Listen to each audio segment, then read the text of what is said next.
Adam laced up his football cleats, the grass stains on his knees a badge of honor after every school match. At 8 years old, his life was a vibrant blur of bicycle rides through the neighborhood and vivid dreams of one day mastering cockpit controls in the sky. He was a boy of motion and light, defined by the wind in his hair and the scent of the fresh, open field. To Adam, the world was a vast playground waiting to be conquered, one goal and one flight at a time.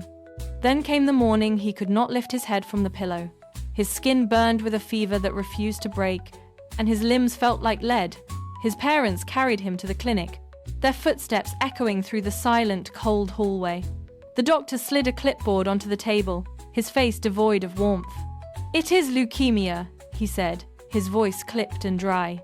Adam watched his mother drop her purse, the contents spilling across the floor, while his father gripped his chair until his knuckles turned white. The football field was traded for a sterile cubicle. The scent of fresh grass was replaced by the sharp sting of antiseptic. Adam sat on the edge of his bed as clumps of hair fell onto his hospital gown. He stood before the bathroom mirror, fingers tracing his scalp, looking at a reflection he barely recognized. He turned to his mother in the doorway and asked, "Why do I look like this?" She knelt, pulling him into her chest, holding him until his breathing evened out. In that silence, something changed. When a girl in the next room sobbed for her home, Adam crawled out of bed, dragging his heavy IV pole behind him like a soldier's gear.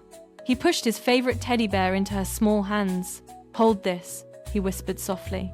"It makes the needles hurt less." She stopped crying and clutched the toy.